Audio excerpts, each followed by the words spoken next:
Chers amis d'Ivoire TV, bonsoir. Comme vous le constatez, nous sommes ici à Denver, dans le Colorado. C'est une journée très ensoleillée ici, il fait très beau. C'est cette cité qu'a choisi le service de promotion économique de la Côte d'Ivoire aux États-Unis, au Canada et au Mexique pour abriter cette conférence sur l'exploitation des mines en Côte d'Ivoire. Conférence bien sûr présidée par notre ministre de l'Énergie et des Mines, M. Jean-Claude Brou. Ensemble, nous allons découvrir qu'est-ce qui va se dire. Quel est l'apport de ces différentes sociétés dans, bien sûr, je dirais, l'existence au quotidien de nos locaux, de ces communautés. Quelle est la législation aujourd'hui en Côte d'Ivoire quant à la protection de l'environnement par rapport à l'exploitation des mines en Côte d'Ivoire? Quels sont les rapports entre le gouvernement et ses exploitants miniers? Voilà. Aujourd'hui, il paraît que la Côte d'Ivoire est encore un terrain neutre, un terrain vierge, permettez-moi le mot, parce que la Côte d'Ivoire, comme on a l'habitude de le dire, est un pays béni de Dieu, regorge beaucoup de ressources minérales et minières. Alors allons tous ensemble découvrir ce qui va se dire et puis pourquoi pas, nous allons recueillir des avis pour vous. Suivez-moi.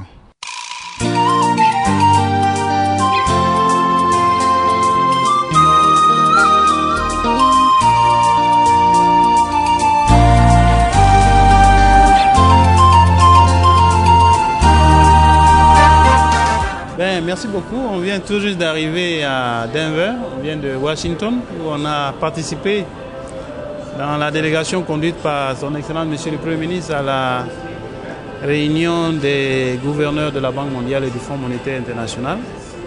Et donc, nous venons ici à Denver pour toujours dans la dynamique de faire connaître la Côte d'Ivoire, de faire la promotion du secteur minier en particulier. Donc nous sommes arrivés et demain nous avons une rencontre importante avec les opérateurs, la communauté des minières de Colorado à Denver pour un peu leur présenter ce que nous avons comme potentiel dans le secteur minier et où est-ce qu'on en est en Côte d'Ivoire et quelles sont les perspectives, quelles sont les opportunités dans le secteur.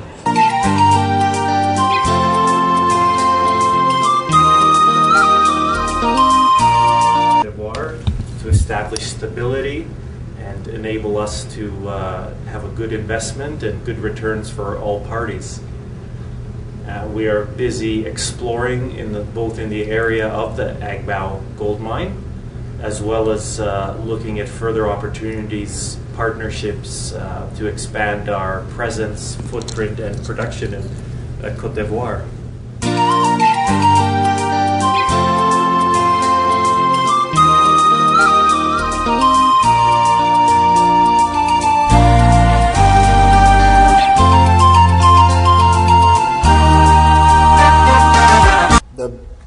Crisp, fresh, mile-high air. Thank you, Specie. Thank you, the Embassy of Côte d'Ivoire in the U.S. And thank you, Honorable Minister, for coming to visit us in the mile-high city. You couldn't have chosen a much better location to host this conference. Denver has a long and colorful history in mining, but I won't touch that. I'm pretty sure throughout the day you would hear from some of our experts in that industry in Colorado.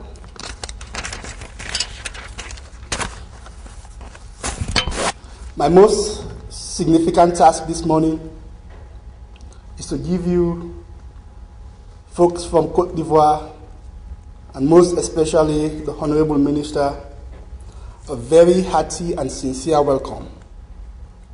On behalf of our great city, our friendly and industrious people, our great mayor, the Honorable Michael B. Hancock, who, in my estimation, is the best and most effective big city mayor in the world.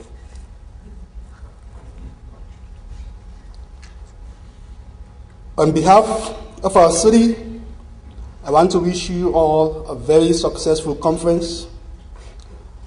May a lot of deals be made today. May a lot of contracts be signed.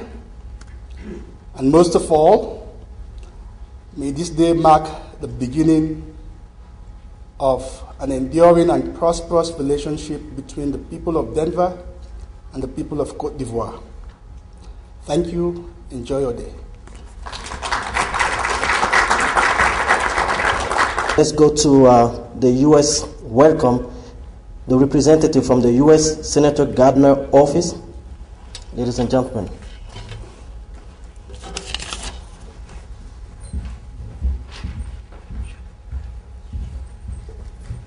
Good morning. On behalf of Senator Cory Gardner, I want to welcome Prime Minister Duncan and Mr. Kasi to Denver. Senator Gardner wishes he could be here today, but he's unfortunately in Washington, D.C. for votes. The Senator wishes industry representatives and members of the Ivory Coast much success in their future endeavors. Thank you so much and welcome. Let's welcome a brief remark by Karen Gewish, the President of Denver World Trade Center.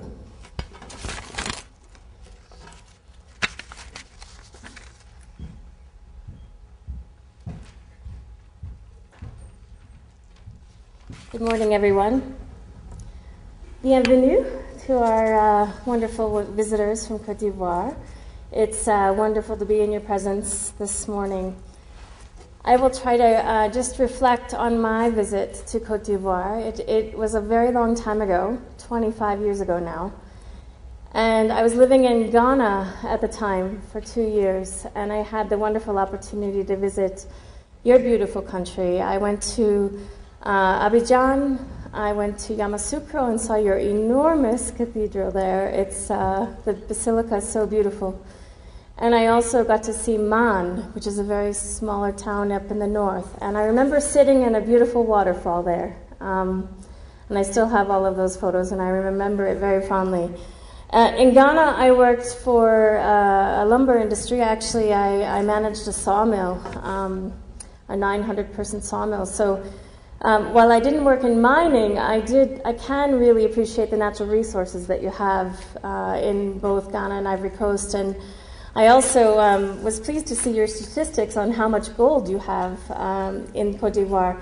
As a matter of fact, I lived in the Ashanti region of Ghana in Kumasi, and I was just in awe of how much gold there was in that city. So if you have more than Ghana, I will say that I'm quite impressed with the mining opportunities in your country.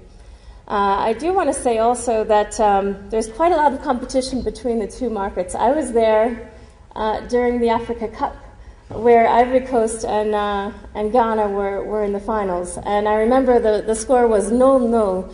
And then on the 11th penalty kick, I believe, was when Côte d'Ivoire scored. It was devastation in Ghana, I will say. So anyway, I just wanted to share a few friendly remarks because West Africa is near and dear to my heart. I would live there again in a heartbeat. And it's the most wonderful and kind and warm people I've ever met in my life, and I've traveled a lot. I've had the joy of traveling a lot. I do believe that your conference here in Colorado will strengthen ties between our two markets. We do have a lot of strong mining companies, as Mr. Sase suggested. We also have a lot of mining equipment companies that I'd like for you to notice as well. Matter of fact, the World Trade Center just moved from downtown, and we're in a temporary location, but we're inside of our chairman's company, which is called Geotech Environmental Equipment. And they do groundwater remediation after mine sites. And they're also building a helicopter drone that can fly over a mining site and also find where the reclamation and water damage needs to be either tested or cleaned up. So this drone technology, as well as their equipment to test and clean groundwater, is something that I would like to connect you with during your visit or soon thereafter.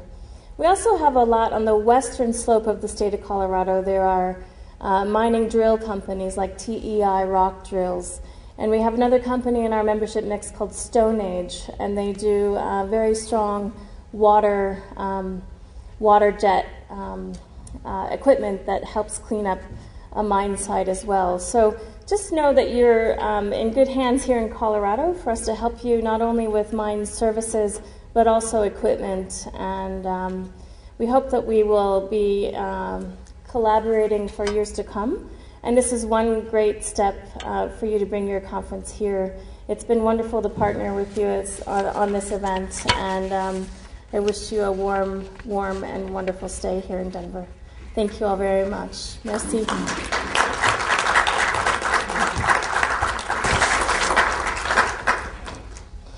Let me now introduce the head of the Côte d'Ivoire Economic Promotion Bureau in the US, Canada, and Mexico, is Honorable the Delegate General, Mr. Inza Kamara, for his brief remark.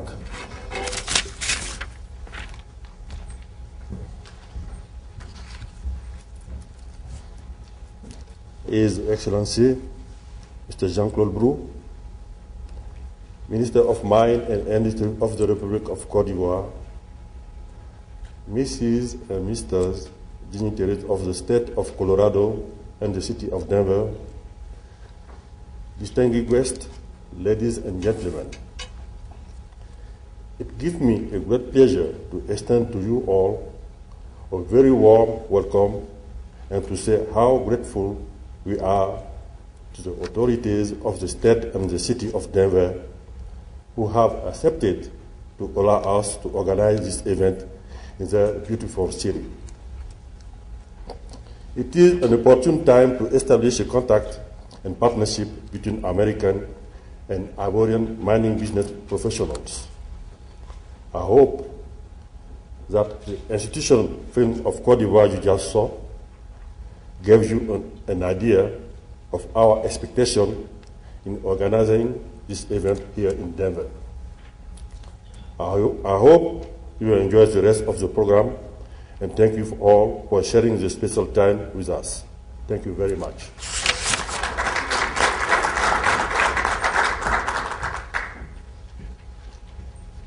Dean of the Corbett School of International Studies here in Denver. Thank you.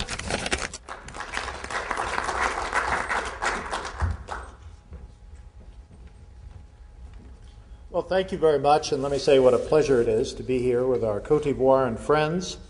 Probably not all of them have had a chance to come to Denver before, and they should know that when you come to Denver, you're always among friends. And when you come to Denver, they don't really care if you've been here before or before that. They're quite happy to meet new friends, and especially friends who come from countries like Côte d'Ivoire, who, despite some difficulties in the past, are nonetheless looking forward, because this is a town that really looks forward. It is a town that really was started based on mining. You know, not far from here, there was a confluence of these two. I'm from the East Coast, and I hate to call Cherry Creek a river, but it's much less than that. But nonetheless, at the confluence of these two small rivers, there was a little mining community founded in about 1850, and the people kept at it, looking for gold. They kind of ran out of gold, and then they looked for some other things, etc. And now it's a town that's very much founded on industry, on mining, tourism, things like skiing. They have cowboys here. I don't think you have those in Côte d'Ivoire, but.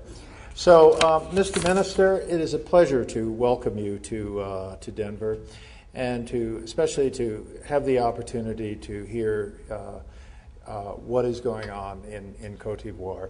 When I was a Peace Corps volunteer many years ago in Cameroon, Cameroon is a neighboring country or nearby country in West Africa. Côte d'Ivoire, then we called it Ivory Coast, was the place to go because Abidjan was really the city to go to, really one of the great cities of West Africa. To be sure, history has a way of taking twists and turns, but I think it's fair to say that what has happened in Côte d'Ivoire in recent years, the establishment, I think, of a very strong government, the establishment, most importantly, of a very technocratic government, a government that is dedicated to getting things done. And Mr. Minister, that is certainly your reputation. You come to your position as Minister of Industry and Mines with many great experiences that prepared you for that position.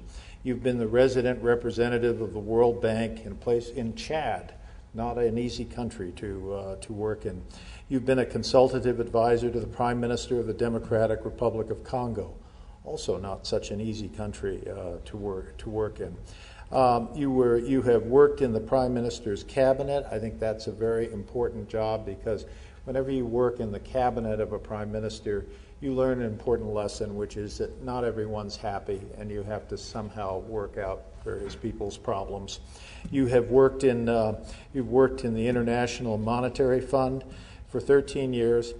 And maybe most interesting, you have been you were educated at at Cincinnati University. So I think you are a Bearcat, I think they're called. And of course, you've also been at the National University of Côte d'Ivoire. Mr. Minister, you are really a symbol of what Côte d'Ivoire has become, that is a country dedicated to kind of moving issues forward, solving problems, having a kind of technocratic base, trying to get beyond political issues of the past. And the only way to get beyond political issues is not to go back and talk about them all the time, but to move forward. And so we are very pleased to welcome you to Denver. I'm a dean at the University of Denver, and the name of our team is not Bearcats, but it's Pioneers. And I think Pioneers really symbols what this whole area of the United States remains. We're a people who kind of look forward and look for ways to solve problems. And in that vein, you are most very welcome here to the city of Denver. Mr. Minister.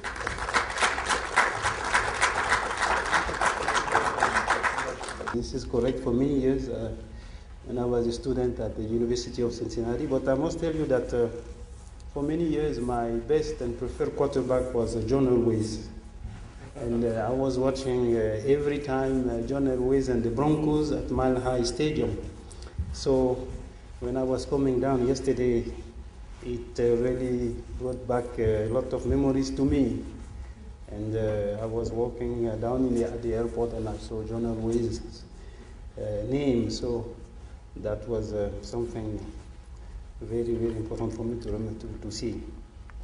I would like to really thank all of you, the mayor's office, the office of the Senator Gardner, the president of the WTC, and all of you for having taken some of your time this morning to come and share that with us, to tell you a bit more about Côte d'Ivoire. I think you've seen the movie that gives some broad presentation of the country. And we would like to focus today on the mining sector. But of course, when we speak of Côte d'Ivoire, we speak mainly of cocoa. Côte d'Ivoire is known for cocoa. We are the largest world producer of cocoa, 40% of the world trade of cocoa export. So anytime you eat chocolate,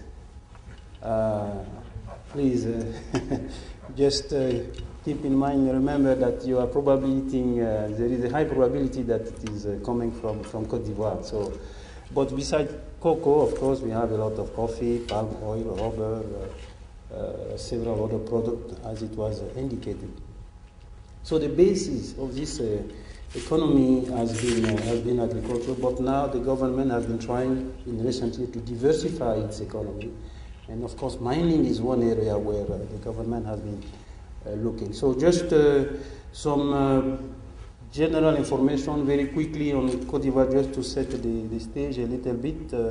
It's a country with 23 million people in 2014, and it has a overall GDP per capita of about $1,400 US, and it is growing very, very, very, very fast. Just a broad outline about the government program. Basically, 4 main points. Peace and security, it's always very important because as Ambassador Hill has indicated, Côte d'Ivoire has faced in recent years some difficulties, internal difficulties. So the situation has been normalized now. So peace today is back. We have a level of security comparable to New York and Geneva, so we feel this is good enough, but we are trying to keep on improving that. There is a national reconciliation program going on, and with specific progress that have been made. Democracy is being strengthened. There is a very active and productive dialogue with the opposition, between the government and opposition, and the independent electoral commission has been set up to oversee and prepare the next election that will take place at the end of this year. On the economic front, there has been very, very, very good progress. We have a national development program in place, a 2-year program that is being completed at the end of this year. We are preparing the next program for the next 3 years, 2016 to 18. Business climate, we have made good progress on that. As you can see at the bottom, according to the World Bank, Côte d'Ivoire has been really selected as among the top 10 reformer countries in the world.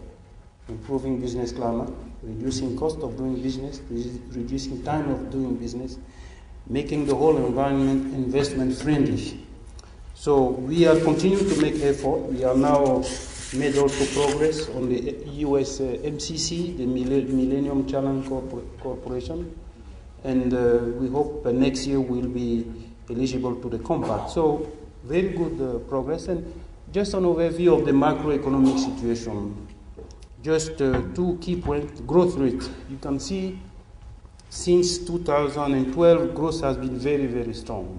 According to the IMF, basically in the last 3 years, an average growth of the economy of 9%, and we are expecting 10% this year in 2015. So there is a very, very strong pace of economic growth, which has been brought by the reform, which has been brought also by important private and public investment. Inflation is under control, and what is important also is the debt. You see the foreign debt is less than 20% of overall GDP. This is a very good indicator, because it tells us that really the financial situation of the country is really sound. Now, potential of the mining sector. As I said, the government has been trying to diversify toward mining, even though agriculture remains strong, but the government feels that mining should be really one area where we can really bring in additional value added, bring in increasing employment through private, mainly investment. So we have been looking at some of the strength of the sector. What are the strengths of the mining sector in Côte d'Ivoire? I think one of the areas is that Côte d'Ivoire is really new in a sense. Côte d'Ivoire is underexplored because, as I said, for many years it was agriculture. It's only recently that we are really moving into this mining area. So there is vast unexplored area. We have several minerals. We'll come back to that. We have good infrastructure, because you all know that we cannot do mining development without good infrastructure. And by infrastructure, transport is key. I've seen some familiar faces here that are present in Côte d'Ivoire, and maybe they will say a few things about what they have been doing and the thing that they have seen in their operation in Côte d'Ivoire. But transport infrastructure is a very important strength for Côte d'Ivoire. We have 2 seaports. Abidjan, San Pedro is a deep sea on the west. We have railways, and we are continuing to expand on that. There is a major public investment to expand on the infrastructure, transport infrastructure. Energy, of course, when we speak about mining, we cannot do mining without energy. Today our capacity is enough for domestic consumption, but we also export the surplus to neighboring countries that need energy. The mix of our energy is 35% hydro, 60% thermal. But we have a major investment program to reach 2,000 megawatts in 2016 and double this capacity by 2020. That means in the next 5 years. But more importantly, not only there is a program to double that, but we are changing the mix. We are investing heavily in hydro, and we are investing in renewable energy. So the objective is to change the mix, reverse it, 65 hydro, 65 hydro, 35 thermal. Water is available, so absolutely necessary for mining. Now, human resources, and this is also something very important because to develop the mining sector, we want to make sure that there is a human manpower available to do this job. And we have a mining technical and engineering school in Côte d'Ivoire that train highly qualified young people. And if you see most of the mine operating today in Côte d'Ivoire, most of the technical staff are coming from Côte d'Ivoire, and mainly from this school. So this is something that we are expanding, and this school is developing a partnership with some other international schools. As indicated, we have a good potential. If you look at the beryllium, that means the belt necessary that is conductive to gold, we have almost 1/3 of the the beryllium of West Africa. As you see, we have, of course, Ghana, we have Mali, we have Burkina, which are countries that are a big producer of gold, but Côte d'Ivoire is right here. Big potential. But again, as I say, new in terms of exploration. So the potential is there. The potential is there. Now, estimated resources, Gold is really, of course, very important for Côte d'Ivoire, as it is for Ghana, which is the second largest African producer of gold. Mali, also the third. Burkina is a big player.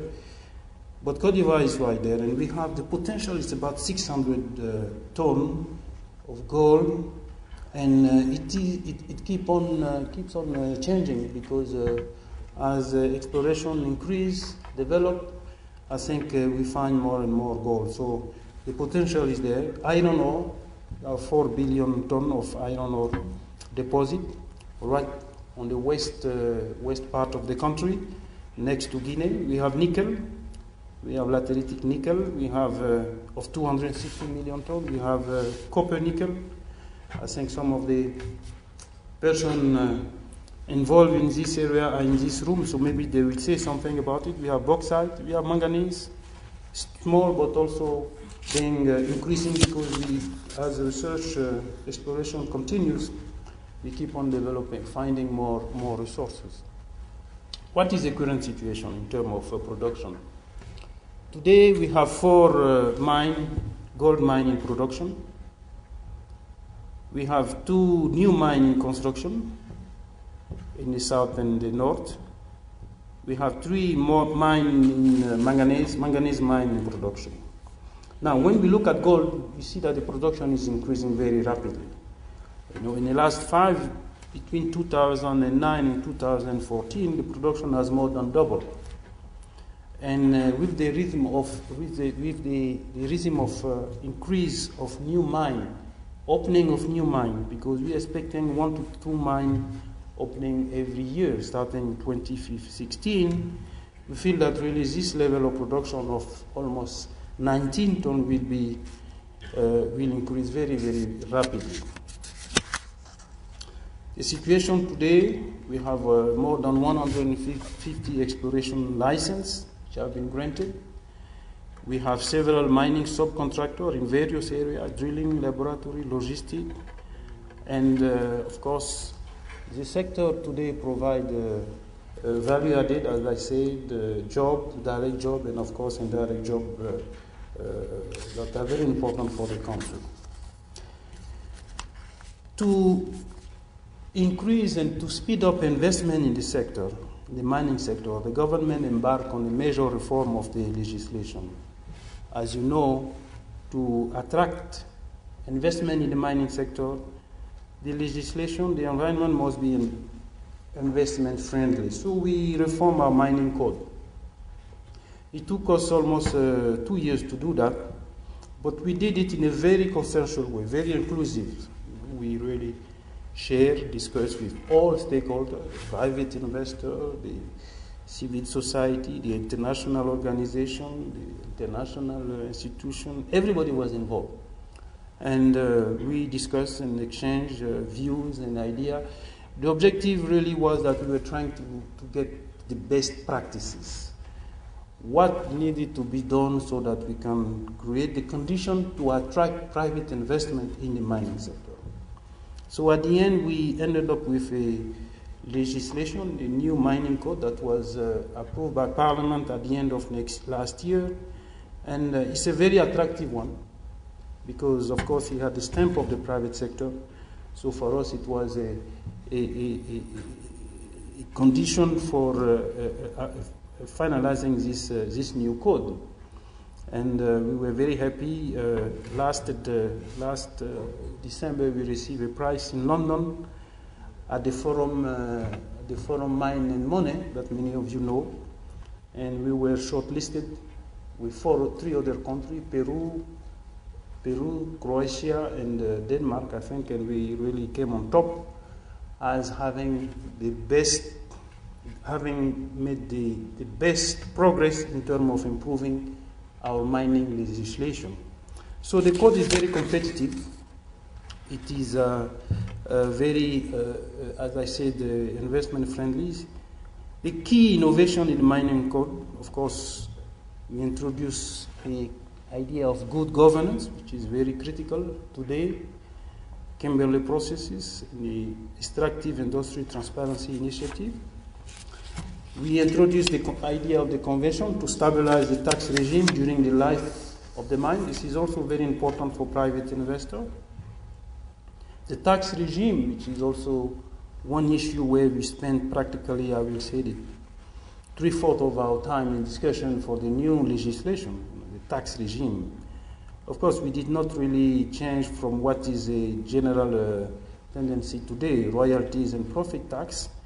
We provided very adequate tax incentive during exploration and during construction and during exploitation.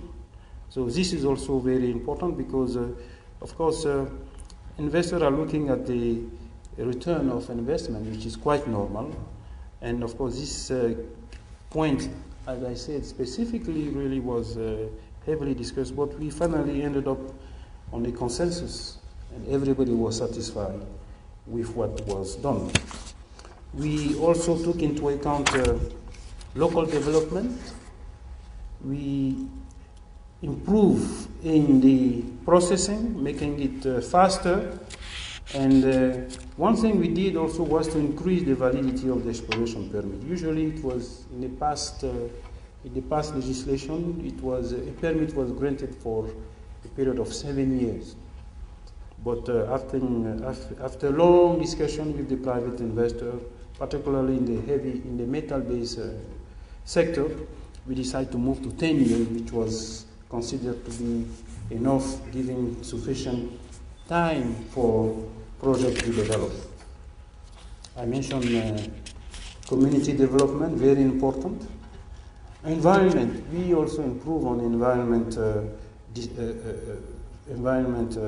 program in the new code, particularly looking at introducing the idea of the closure of the mine, which was not present in the previous code. So overall, I think with the new legislation, the new mining code, we have all the ingredients now for really an intensification of private investment in the country, and this is already happening. We see many private operators coming. We see many demand for license, exploration license, and as I said, we have today 150 permits coming from several countries, but we have practically a lot of demand that are going to be studied. As I said, we are expecting to have 2 mines opening a year, starting in 2016. And this, of course, is good. I would like to give you a couple of points about the last mine that opened last year, the Agbao. And I picked this slide from the presentation by the CEO of the Agbao mine, the Endeavor mine, which is the major shareholder of the Agbao mine story. I think they have someone there maybe that could really complete what I will say. But really, what is interesting about this operation, it started in 2014. They are in full production. What was interesting is that this is an investment of $160 million US, which is the second largest mine in production. Create 550 jobs, 91% of the workforce being Ivorian. But what is interesting is that the time it took from the decision to begin construction and the first gold production was 13 months. It took just barely over a year to complete the whole process. And I think the Chief Financial Officer of Agbao is here. I've seen him. He could really mention that. So everything was processed very quickly. The convention was signed. The permit was granted. Everything was done right on time. The company could really launch its construction operation, import the material, everything. In 13 months it was completed. And the first gold production occurred in November 2013, and the mine was commissioned in January 2014. And today the production in 2014 was 147,000 ounces. And I asked the people of Agbao, what do they feel about their investment? They are extremely happy, and they are even looking at expanding their operation, in looking at other opportunities in Côte d'Ivoire. Why did I choose this example? It is, of course, the last mine that opened, but to tell you that really the streamlining of the process, the new mining code, the dedication, the strength that I mentioned of the country, transport, energy, all the facilitation process, all this makes it possible. So they did it, you can do it also. So this is why I would like to really insist on that. In conclusion, because I think it's better that I give you the floor so that we can have some discussion exchange. And in conclusion, we feel that the mining sector in Côte d'Ivoire is really here to develop. It has good potential, unexplored. It is there. The mining environment is very good. The law is very good. And you have all the advantages that I have indicated. Investors are coming from all over the world, so we are waiting for you. And thank you very much, and I'll be very happy to answer any question that you might have on this mining sector. Thank you.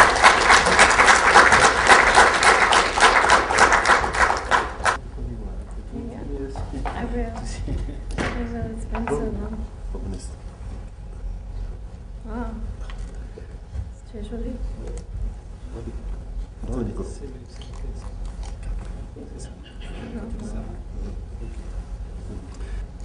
The preparation of this meeting, the organization of this meeting, but beyond this meeting, what the support that you bring to the knowledge of Côte d'Ivoire, the knowledge of the community here in Denver, about the relations that we can have with Côte d'Ivoire, developing the partnership, is something that we are looking for.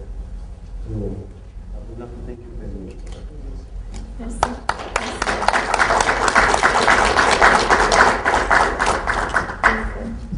Thank you very much. Thank you. Hopefully we'll have a World Trade Center in Côte d'Ivoire soon. Yes. Thank you so much.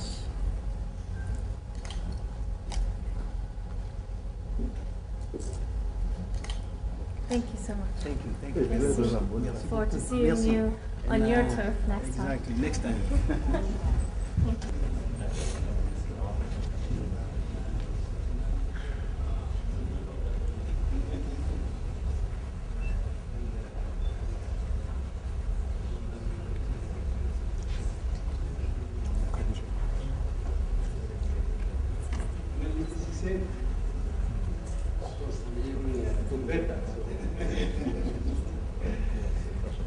I would like to thank you for helping us hosting this event here in Denver. We are very glad, we're very happy for your presence and the support that you provided. So, on behalf of all that, I'd like to give you this award. Thank you. Thank you very much. It was a great pleasure working with the folks at Specie and as a representative of... Yes, what we would do is welcome trade exchanges, to do some trade missions back and forth. We meet each other every year at a conference. Matter of fact, on Friday I'm traveling to the Philippines, Manila, where all the World Trade Centers will come together to meet, gather, and network. And one of my good friends runs the World Trade Center in Accra, so we hope to do some business together someday. And hopefully it would happen like this in Ivory Coast as well. Thank you very much. Vous l'avez découvert ici. Encore un hit que vous avez découvert. Ivoire TV. Ivoire TV.